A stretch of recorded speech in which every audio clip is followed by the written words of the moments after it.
Well, first of all, the profession needs to accept this package of reform.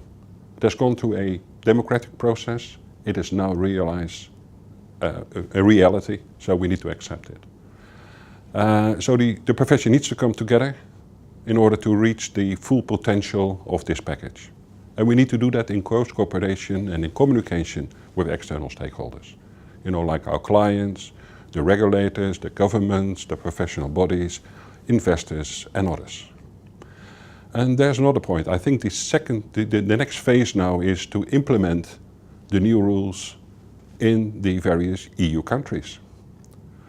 And we all know that there are many options for member states to do what they think is appropriate in their country. And that is good to a certain extent. But we need to harmonize as much as possible, because otherwise the European market will not function as it should function. And I think as a European organization, EGIAN is well positioned to play its role in that process. Well, of course, major investment groupings have contributed and have been very lively in the debate. But one of the things that surprised me to a certain extent is that there was a low level of involvement of those who are subject to audit. It was almost as if they thought, well, this is something between the politicians and the other profession and we are not really impacted. But that contrary is true. By the way, I see that changing now. CFOs now start realizing that the selection of an auditor or a new advisor is not done overnight. It requires careful planning, a debate, and it has a cost to it, to the companies.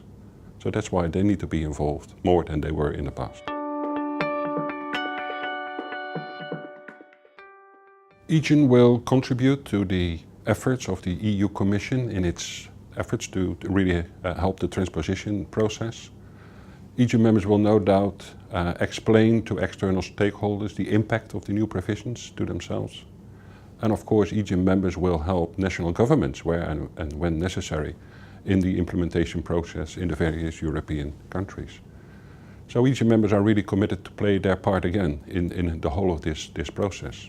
You know why? They do that because they think that the new reform really creates an opportunity for enhancing the relevance of our services. And of course, that's in our own benefit as well.